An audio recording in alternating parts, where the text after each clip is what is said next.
책 읽고 유튜버라고 조은수입니다. 오늘은 똑똑하고 겉으로 봐서는 좀 공부를 잘해 보이는 사람들이 오히려 뒤로 갈수록 인생이 안 풀리는 그 이유를 좀 말씀을 드리려고 해요. 일단 간단히 저를 좀 소개를 드리면 저는 만 10년 동안 영어 학원 운영했던 전직 학원장이고요. 대학에서 교민교수로 강의를 하기도 했어요. 그리고 내 아이 부자로 키우는 엄마의 경제 수업이라는 책을 쓴 작가이기도 하고 자유와 혁신이라는 정당의 선출직 최고위원으로 선출이 되어서 활동을 하기도 했습니다. 현재는 사임을 한 상태고요. 저는 이제 보시면 아시겠지만 되게 커리어가 스펙트럼이 넓어요. 그죠?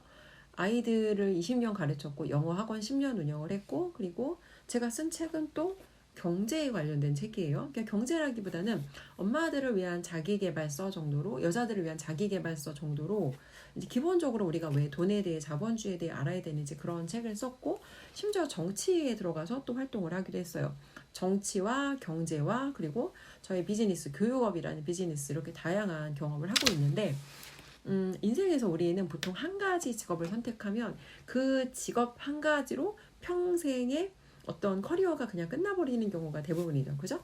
저도 학원을 운영하는 7년차까지 그랬어요. 아이들을 17년 가르쳤고 그 전에 제가 했던 다른 일이라고는 대학에서 강의하는 거랑 영어 교육 기업에서 근무했던 거, 그러니까 주로 교육업에 관련된 커리어들만 있었고, 근데 최근 3년 사이에 제 커리어의 좀 다양성을 보니까 뭐 책을 쓴 작가도 됐고 유튜버도 됐고 그다음에 정치에도 들어가서 경험을 했고 그러니까 어마어마하게 제가 스펙트럼이 넓어졌어요. 심지어 저는 부동산 판매업에 들어가서 콜드콜로 부동산 판매까지 경험을 했어요. 제가 이 얘기를 왜 하냐면 사람의 인생에서 직업의 다양성을 갖는다는 게 진짜 쉽지 않거든요. 그리고 아실지 모르겠지만 특히 교육업에 있는 사람들은 그게 좀 세요. 세다는 게 자기가 하는 일에 대한 자부심, 어깨뽕이 되게 높고 이거 외에 다른 일에 대해서 잘 시도하려고 들지 않아요. 왜냐면 영어 교육이라는 이 분야에 들어가서 내가 여기서 엄청 갈고 닦은 그 어떻게 보면 하나의 전문성이 있는 분야이기 때문에 이 분야 밖으로 벗어나서 내가 여기에서 이렇게 갈고 닦은 20년의 시간을 내려놓는다는 게 저도 사실은 쉽지 않았거든요. 근데 그럼에도 불구하고 제가 이 선택을 할 수밖에 없었던 건 첫 번째는 제가 이전에 갖고 있던 제 믿음. 영어 교육을 통해서 아이들의 인생을 바꾸고 미래에 제가 엄청나게 큰 역할과 기여를 한다고 생각했는데 제가 갖고 있던 믿음이 깨졌어요. 예전에는 저의 믿음으로 저의 고객들을 설득했고 그래서 아이들이 보통 초등학교 1, 2학년에 저희 학원에 오면 6년에서 8년 정도 저희 학원에 다녔단 말이에요. 거의 학교보다 저희 학원을 더 오래 다니는 그런 학원이었는데 어느 순간 어떤 특정 사건을 계기로 내가 생각하는 이 교육의 방향 좋은 대학에 가서 아이들이 원하는 뭐 명문대라든지 명문대 가서 대기업 아니면 공무원 같은 거 하는 게 애들한테 진짜 최선이 아니구나를 깨닫고 나니까 이 믿음을 더 이상 유지할 수 없고 제 상품을 고객한테 파는 게 이 아이들을 위한 최선이 아니라는 생각이 들어서 그 일을 내려놓게 됐어요. 한 몇 년 고민하다가 결국 정리를 하고 나오게 된 거죠. 그리고 학원을 나오던 시점에 사실 뭐 해서 먹고 살아야겠다는 저한테도 그런 계획이 없었어요. 그냥 이대로 계속 가다가는 내가 더 나이를 먹다가는 이 업을 절대 못 그만두겠다라는 생각을 했고 하루아침에 그냥 갑자기 엑스잇을 결정하고 나오게 된 거예요. 그리고 그 후로 다양한 일들을 경험했죠. 근데 제가 이 얘기를 왜 드리냐면 저는 누구보다도 과학주의자로 살았던 사람이에요. 그러니까 인생에서 우리한테 필요한 태도가 두 가지인데 과학주의자적 태도와 이 종교주의자적 태도가 필요하거든요. 과학주의자는 학교에서 배운 방식대로 커리큘럼에 따르고 뭔가 딱딱딱딱 예측하고 계획하는 이런 삶을 사는 사람들이 과학주의자적인 태도를 가진 사람인데 저는 그 누구보다도 과학주의자처럼 살았던 사람이에요. 그래서 항상 인생에 계획과 목표가 있었고 계획과 목표를 달성해 가면서 그런 목표들을 하나하나 지워가면서 이제 이런 어떤 자기 뽕에 취해 살던 사람이에요.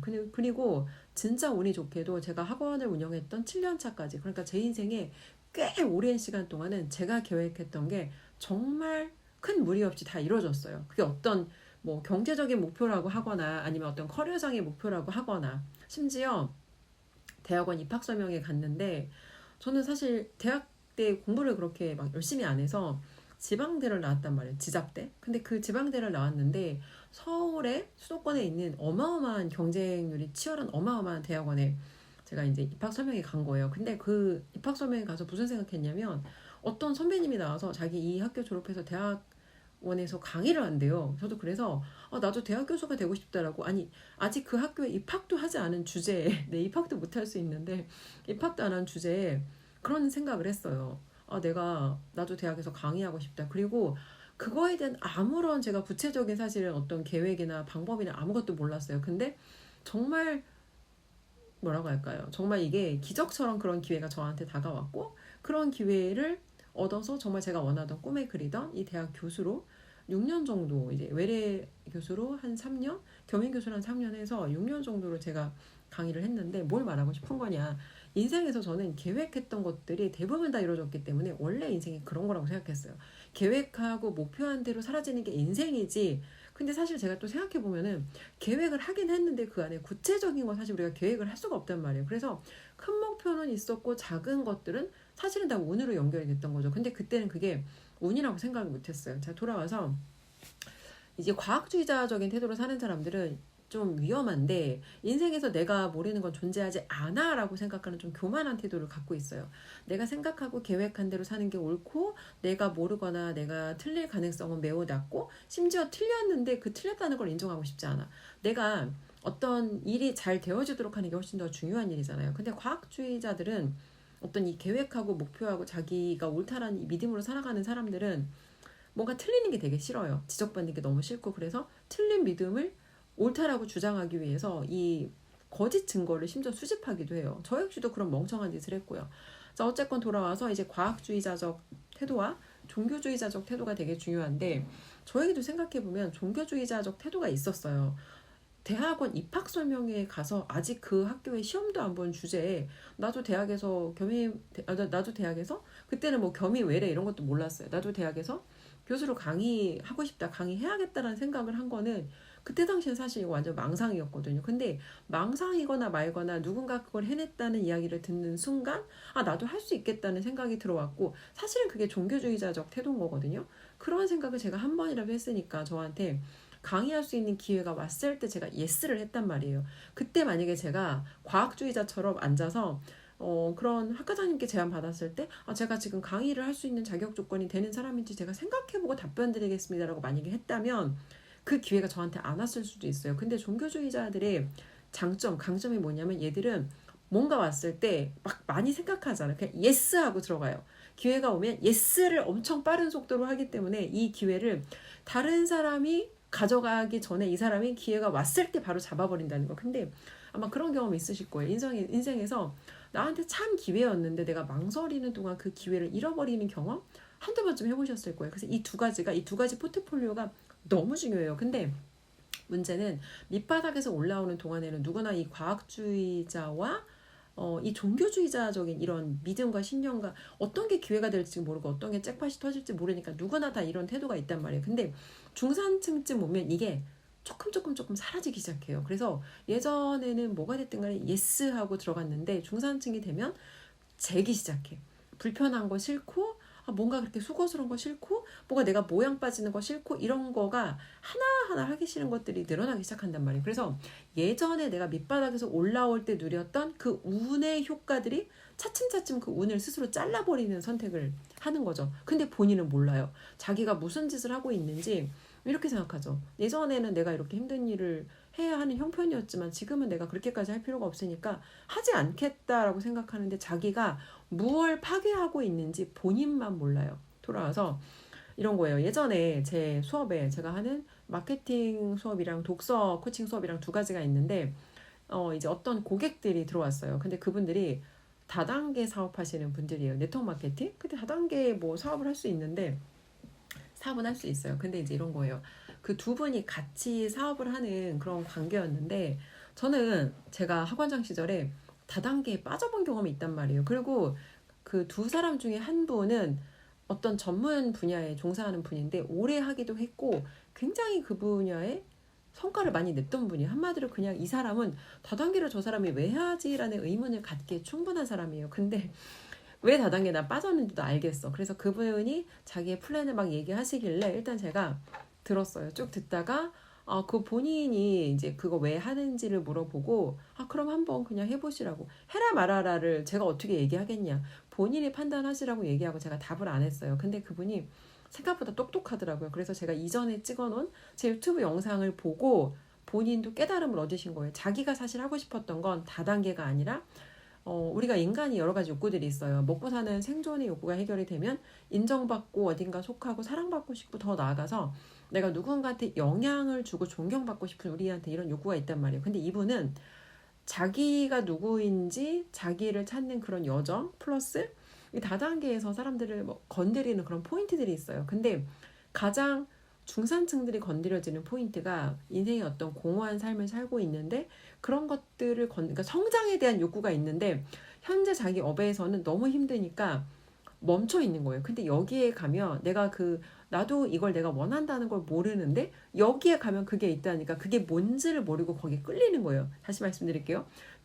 멈춰 있는 중산층들은요, 본능적으로 평생을 열심히 살아온 사람들이기 때문에 멈춰있는 상태에 대해 불안함을 느껴. 근데 내가 밑바닥에서 중산층까지 올라올 때 내가 선택했던 전략이 모든 걸 갈아 넣는 전략이기 때문에 이 방식으로 다음 단계를 내 업에서 간다고 하니까 엄두가 안 나고 무서운 거예요. 근데 다단계에서는 제가 해본 여러 가지 일 중에서 다단계가 저는 배울 수 있는 장점도 되게 많다고 생각해요. 근데 다단계를 제대로 하지 못하면 사실 배우기보다는 돈과 시간을 웨이스팅하고 나올 수 있다고도 생각을 하거든요. 그러니까 어떤 관점으로 다단계를 보는지가 너무 중요한데 사실 솔직히 말하면 우리나라 다단계 판에는 사람들한테 제대로 된 관점을 가르쳐 줄 수 있는 주제나 깜냥이 되는 사람들이 그냥 없다고 보시면 돼요. 그래서 다단계 판에 들어가서 그 사람들이 얘기하는 거를 믿고 따르다 보면 멀쩡한 사람이 멜펑션 오작동돼서 나오는 사례 너무 많아요. 어쨌건 그분의 포인트는 알겠어. 그분은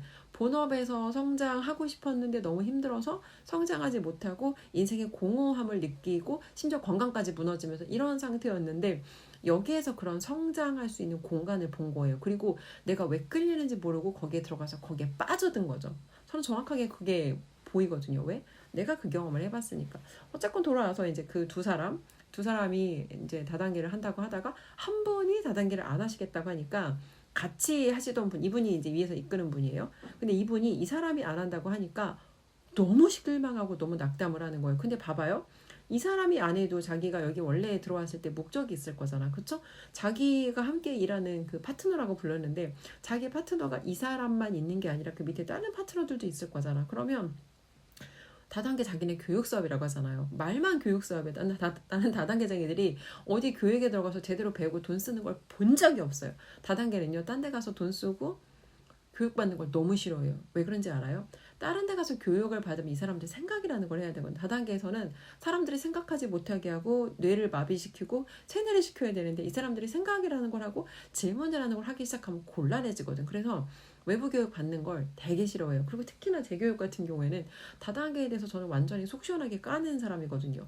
다단계가 가진 장점도 있어. 근데 장점을 발견하기가 너무 어렵고 다단계에서 사람들이 하는 그 일반적인 행위로는 다단계에서 우리가 실제로 얻을 수 있는 이득과 혜택을 얻지 못한단 말이에요. 그래서 아무튼 다단계는 외부 교육 받는 걸 되게 싫어한다. 그래서 이제 이 사람은 함께 하려던 이 사람이 다단계를 안 한다니까 본인은 너무 낙담해서 어느 날 아침 정말 일찍 문자가 왔더라고요. 그래서 이제 통화를 원하는 데서 통화를 해보니까 결론은 그거예요. 이 사람이 다단계 안 하니까 자기가 너무 상심이 크다. 뭐 말은 그럴듯하게 했는데 이 사람 얼굴 보는 게 너무 힘들어 자기는 교육을 못 듣겠다가 그냥 포인트예요. 그래서 아니 뭐 못 듣겠다는데 어떻게 해요. 근데 이제 그거가 봐봐요. 이 사람이 바보지혜가 있는 사람이고 이 사람이 여기에 대해서 종교주의자처럼 판단할 수 있는 사람이면 아마 다른 선택, 다른 용기를 냈을 수도 있을 거예요.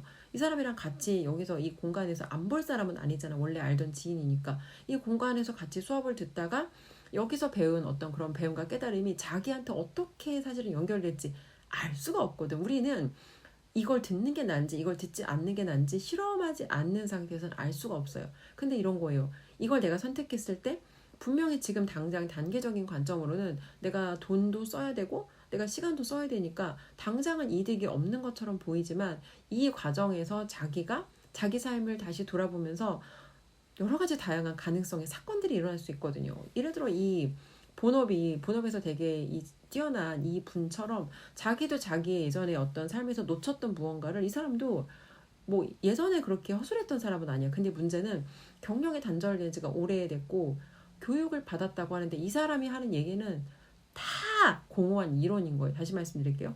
공허한 이론이라는 게 과학주의자들이 이론가처럼 현장 경험 없이 모든 걸 교육으로만 채우잖아요. 그럼 이 사람들이 하는 얘기는 다 겉돌아요.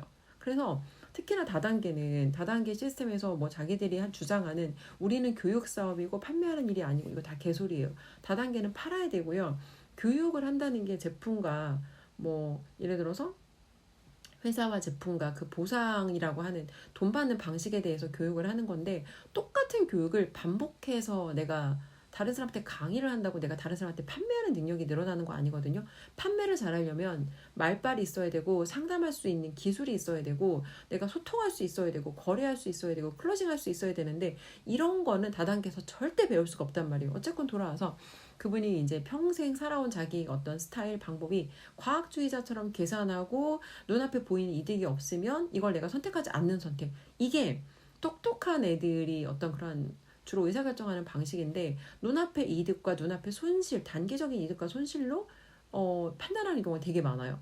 학교에서 우리한테 이 요구하는 방식이 내가 지금 단기적으로 성적과 어떤 그런 거에 이득이 되지 않으면 얘네들은 어떤 그 선택하지 않는 선택을 평생 동안 하고 살았던 애들이기 때문에 갑자기 이 기질이 바뀌기는 어렵다는 거예요. 어쨌건 그래서 이분은 떠나갔고 갔어요. 가고 문제는 이제 이 다단계를 하러 왔는데 자기 본업을 열심히 하기로 한 이분이 남았잖아요. 근데 그분은 아직 2년이 지금 다 돼가는데 아직도 제 수업 그리고 저희 멘토님의 수업에 같이 하고 있단 말이에요.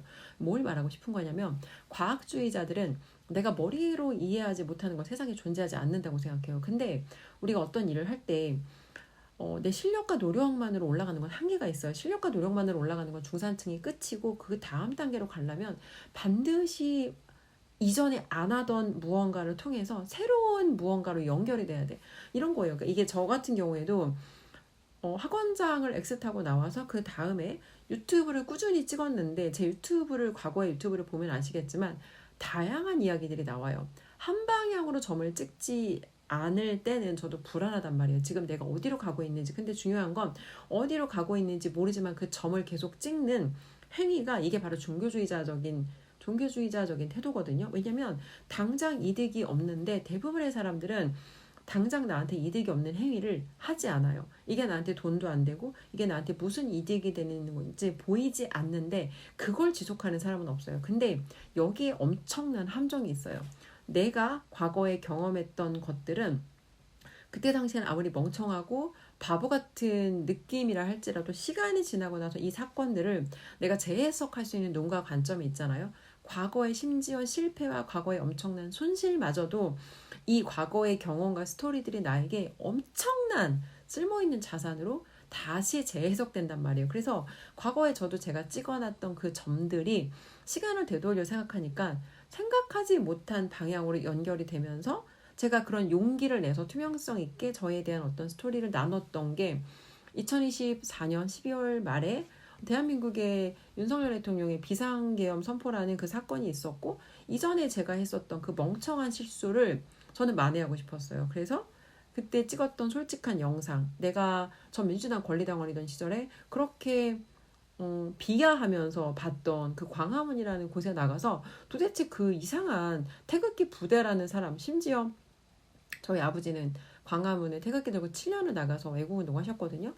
같은 가족인 아빠가 말해도 믿지 않던 그 현장에 제가 나가서 정말 그 현장에 제가 나가서 2024년 12월부터 저의 그 정치 애국 시민으로 정치 참여하는 저의 여정이 시작된 거예요. 근데 뭘 얘기하고 싶은 거냐? 그때 제가 찍었던 영상 85만에 가까운 조회수를 기록하고 2,000명도 안 되던 제 채널을 2,000명도 안 되던 제 채널을 2달 만에 7만 명이 넘게 증가를 시켜. 이게 비선형이에요, 여러분. 여러분 인생에서 한 번도 안 해본 무언가를 여러분이 했는데 그 무언가가 운이랑 맞아 떨어지잖아요. 그럼 이게 이전에 경험하지 못한 엄청난 비선형적인 그래프를 그린다고요. 이게 비선형인데 과학주의자들은 내가 모르는 이런 계산법은 세상에 존재하지 않는다라고 믿기 때문에 이 비선형의 운과 기회를 만날 수가 없어요. 이해되세요?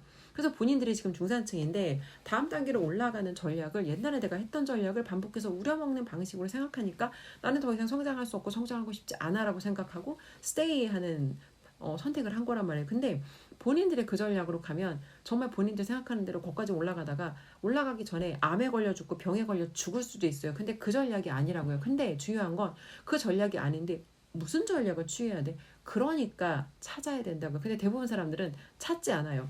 현실에 불만족해. 중산층 정도의 삶도 나쁘진 않은데 봐봐요. 중산층들이 사람들이 중산층 라이프가 참 안타까운 게 예를 들어 뭐 한 몇 천만 원을 번다고 해도 보통 사람들이 보면 되게 부자인 것 같잖아. 그죠? 뭐 꽤 여유 있어 보이는데 중산층들 라이프 스타일 자체가 소비가 너무 많아. 비용이 너무 세다고요. 그래서 뭐 예를 들어 자녀 교육비로 수백만 원씩 들어가고 양가 부모님한테 용돈을 몇백만 원씩 드리고 본인들 자체도 뭐 명품 소비에다가 뭐 좋은 차에다가 좋은 집에다가 기본적으로 중산층들이 그래서 다 이것저것 뭐 진짜 이것 떼고 저것 떼고 하고 나면은 남는 게 없어요. 벌긴 많이 버는데 가장 남는 게 없고 가장 공허하고 가장 불쌍한 사람들이 사실은 중산층이라고요. 그래서 아마 생존 비용을 한번 계산해 보세요. 내가 갑자기 수입이 툭 끊어졌을 때 우리 가족이 과연 몇 달이나 생존할 수 있는 비용이 우리 통장에 잔고로 지금 현금으로 보유하고 있는지. 그래서 본인들이 생각하는 것처럼 사실은 본인들이 안전한 포지션 아니고, 그리고 최근에 또 제가 요즘 지금 부동산이 여러 가지로 되게 혼란스럽잖아요. 근데 이런 거예요. 서울에 잘 나가는 지역에 뭐 부동산 너무 미친 듯이 상승하니까 전문 직종 가지신 분들 중에서 요즘 대출이 안 되잖아요. 그래서 심지어 사채를 끌어다가 쓰고 그런 지역에 들어갔다가 이제 굉장히 안타까운 일을 겪게 된 그런 사례도 너무 많고, 내가 전문직이라고 해도 한번 생각해 보세요. 내가 의사나 변호사라고 해도 본인들이 현금 흐름이 많이 들어와. 내가 근데 노동 수입이란 말이야. 노동 수입은 내가 건강에 문제가 생기거나 내가 어떤 문제가 생겼을 때 이 흐름이 언제든지 끊어질 수 있다는 게 이게 함정이라는 거예요. 그래서 돈을 더 버는 것도 중요하지만 이 영상을 보시는 중산층 분들은 반드시 본인들은 비용을 줄여야 돼요. 그리고 특히 자녀들의 교육비를 본인들은 투자라고 생각할 거예요. 교육비는요, 그냥 소비이고 이건 그냥 지출이에요. 교육비가 투자라고 생각한다는 건 뭔가 원금이 회수되거나 원금 이상의 어떤 이득과 혜택을 우리가 돌려받는다고 생각하는 건데, 자녀에게 내가 돈을 대줄 수 있어. 그쵸? 근데 자녀가 돈을 대줄 수도 있고 얘가 공부를 할 수도 있고, 근데 공부를 잘하는 것만으로 인생에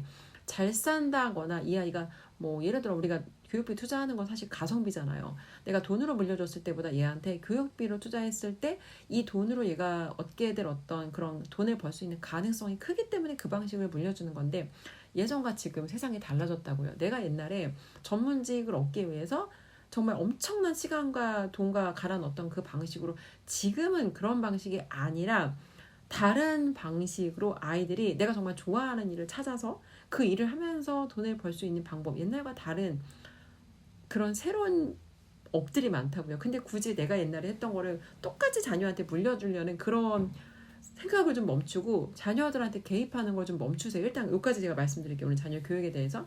일단 그래서 본인들이 현실에서 우리가 꽤 괜찮다라고 생각하는데, 내가 생각하는 것만큼 현재 우리 집의 경제 상황이 안전하지 않고 내가 올라가고 성장하지 않는 선택을 하는 순간 나아지거나 나빠지거나 두 개 중에 하나밖에 없어요. 그래서 중산층들은 대부분 보면은 내가 그래도 열심히 살았고 내가 남들보다 더 많이 일했고 인생의 대부분을 열심히 전략으로 여기까지 왔기 때문에 그 전략으로 다음 단계로 가려고 하는데, 그 전략으로 여러분 갈 수가 없어요. 그래서 전략을 바꿔야 되는데, 전략을 바꾸는데 여러분이 운에 가장 노출될 수 있는 노출값을 가져갈 수 있는 게 바로 유튜브라고요. 근데 아마 유튜브를 혼자 하기는 어려울 거예요. 제가 그래서 지금 저희 멘토님 교육에 계속 초대를 하고 있고, 전문직 관련된 아니면 무슨 뭐 법인 대표라든지 관련돼서 이런 분들이 문의가 많이 들어오고 있어요. 근데 이런 거예요. 이분들도 사실 반신반의겠죠. 이럴 거예요.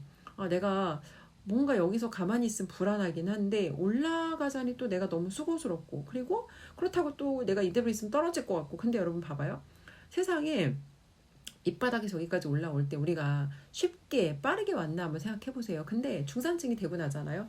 옛날에 내가 여기까지 어떻게 왔더라 너무 빨리 까먹어. 그리고 마치 내가 여기 왔던 시간이 개고생의 시간을 잊어버리고 내가 낮을 때부터 무슨 귀한 집 자식이었던 것처럼 착각하고 산다고요. 착각하지 마세요, 여러분. 우리 여기까지 오는 동안 진짜 치열하게 왔고요. 그리고 여기서 이제 사실 더 이상 다음 단계로 올라가고 싶은 용기를 내고 싶지 않겠지만, 내가 그 선택을 하지 않는 순간, 우리 자본주의 세상이잖아요. 자본주의 세상에서는 내 내재 가치가 떨어지면 무조건 내가 시장에서 상품성이 떨어질 수밖에 없다고요. 제가 한 몇 년 전에 다니던 그 강남에 피부과가 있어요. 근데 그 원장님이 정말 잘하셨거든요. 그래서 그때 굉장히 만족도가 있어서 그 원장님이 잘하셨던 게 상담을 잘했어. 가면 되게 솔직하게 상담해 주시고 되게 투명하게. 그래서 이분을 만나서 이제 그분에게 진료를 받고 만족스러웠어요. 근데 이제 그 다음에 한참 있다, 저는 아니고 동생이 거기 갔는데 더 이상 거길 안 다닌다고 하더라고요. 그래서 물어봤어요. 그랬더니 달라진 거야. 예전이랑 달라지고. 근데 봐봐요. 왜 그랬을까? 분명히 그분도 거기까지 올라갈 때까지는 진짜 열심히 했을 거야. 정말 잘 됐거든. 그리고 딱 들어가면 분위기가 달라. 막 이 에너지가 있고 원장님도 막 되게 열정이 있고, 그리고 뭔가 가는 곳곳마다 되게 웃음소리가 끊이질 않았는데 이게 달라졌단 말이에요. 그래서 누구나 혼자 하는 건 힘들어요. 근데 그 혼자 하는 게 힘들다는 게, 원장이지만 내가 대표잖아. 그럼 직원들이 내 마음을 속속들이 알지 못할 거거든. 그러면 결국 원장이라 해도 변호사라 해도 내가 개인 자영업자란 말이야. 근데 혼자 개인 자영업자가 그 모든, 그리고 의대나 법대에서 여러분 우리가 고객이랑 소통하는 방법이라든지 거래하는 법이라든지 내가 뭔가 물건을 판매를 위해 상담하는 거라든지 사실 이런 걸 가르쳐 주진 않잖아요. 근데 그거를 다 내가 하나하나 정말 그분들도 똥인지 된장인지 정말 내가 찍어 먹어 가면서 거기까지 왔을 거예요. 근데 여기에서 다음 단계 전략이 안 보이니까 사실 다들 개인 자영업자거나 아니면 작은 내가 어떤 그런 비즈니스 운영하시는 분들은 다 비슷하지 않을까 싶어요. 근데 여러분들이 결론적으로 얘기를 해서 거기에서 다음을 향해 도전하는 전략을 하지 않으면 여러분의 5년 후 10년 후는 이거 무조건 나빠질 수밖에 없어요. 내가 악담하는 게 아니라 자본주의 작동 원리가 그래요. 우리 동네 자영업 하시는 분들 중에서 계속 이어가시는 분도 있고 망해서 없어지는 분 있잖아요. 망해서 없어지는 분이 있으면 우리 어떤 생각해요? 아, 저분은 영업이 잘 안 돼서 도태되셨나 보다라고 생각하지, 영업이 잘 안 된 사람 중에서 사실은 아까운 사람, 기억 남는 사람 많지 않단 말이에요. 그런 거예요. 물론 간혹 가다가 정말 잘하시는 분인데 여러 가지 운대가 안 맞아서 그럴 수도 있죠. 근데 대부분의 경우에는 뭐 그분이 사실 자본주의의 어떤 그런 시스템 작동 원리상 도태돼서 문을 닫는 거기 때문에 우리 누구도 거기서 예외일 수 없다는 거예요. 봐봐요. 이런 거예요. 그래서 우리가 어떤 배움에 투자하고 나 자신에게 투자하는데 우선순위 배움이 무엇인지를 아는 게 이게 너무 중요해요. 근데 밑바닥에서 일단 올라오신 분들은 뭐가 됐든 간에 자기 분야에서 그 밑바닥 벗어나는 전략까지는 하신 거예요. 그러면 다음 단계로 올라가려면 여러분들이 지금부터 알아야 되는 건 전반적인 자본주의 작동 원리를 알아야 돼. 뭐 정말 마케팅은 무엇이고, 세일즈는 무엇이고, 고객이랑 소통은 어떻게 하고, 관리는 어떻게 하고, 금융은 무엇이고, 그다음에 내가 뭐 경제는 무엇이고, 그리고 이 모든 것을 사실은 다 알아야 우리가 다음 단계로 올라갈 수 있거든요. 근데 고만고만한 중산층들 강의를 들으면서 내가 이런 거를 배우고 세우겠다는 건 사실 되게 맞지 않는 생각이죠. 나도 중산층이고 그 사람도 중산층인데 중산층이 중산층한테 배워서 뭘 제대로 얻을 수 있겠어요. 그래서 중산층에서 다음 단계 올라가시는 분들은요, 절대 고만고만한 중산층 얘기 들으시면 안 돼요. 끝점에 있는 부자들, 끝점에 있는 투자자들, 우리나라에 있는 사람들 말고 미국에 있는 끝점에 있는 기업가들이나 투자자들이나 그런 사람들의 생각과 마인드와 그런 사람들의 어떤 시스템이라든지 이런 것들을 배우고 이런 것들을 내 거에 적용하고 접목시킬 수 있어야 된다고요. 그리고 여러분이 운을 연결할 수 있는 시도를 지금부터 계속 하셔야 돼요. 여러분이 여기에서 다음 단계 올라가는데 실력 당연히 중요하죠. 당연히 필요하죠. 근데 실력만으로 다음 단계를 가겠다는 건 많이 어려워요. 그래서 여러분이 지금부터는 내가 더 내가 좋은 고객을 찾고 더 높은 거래권을 만들 수 있는 그런 무언가랑 연결될 수 있는 이 노출값을 바꿔야 돼요. 근데 그 노출값을 바꿀 수 있는 게 바로 유튜브라는 거. 다시 돌아와서 과학주의자들은요, 절대 눈에 안 보이는 이 예측할 수 없는 이득을 위해서 자신의 현재의 시간과 노력과 돈과 에너지를 여기다 넣을 수가 없어요. 근데 밑바닥에서 올라올 때 그 마인드가 있었잖아요. 내가 해낼 수 있다는 거. 여기서 내가 다음 단계, 이 밑바닥 가난에서 내가 벗어날 수 있다는 그 믿음이 있기 때문에 우리 지속할 수 있었잖아요. 여기에서도 다시 한번 우리한테 다음 단계를 위해서 그 믿음과 그 도전과 그 용기가 필요한 시기라고요. 만약에 여러분들이 이 영상을 보고 나는 너무 번거로운 것 같고 수고스러운 것 같고 굳이 그렇게까지 하고 싶지 않고 해서 제자리에 머무르는 선택을 했으면 아마 3년 후, 5년 후 이 영상을 다시 보게 됐을 때 굉장히 마음이 아플 거예요. 내가 그때 저 영상을 접했는데 왜 나는 저 기회를 잡지 못했는가. 결론적으로 여러분들이 그 안전지대 밖으로 나올 수 있는 방법은 여러분 혼자 할 수 없고 함께하는 사람들, 함께하는 커뮤니티 들어와서 함께하는 것밖에 없어요. 그게 여러분들의 그 안전지대 밖으로 탈출해서 나가서 다음 단계를 위해 도전하는 유일한 방법이라고요. 더 자세한 내용이 궁금하신 분들은 저희 멘토님의 커뮤니티에 대한 내용 제가 아래에 간단히 적어 놓을 테니까 보시고 상담 신청 누르세요.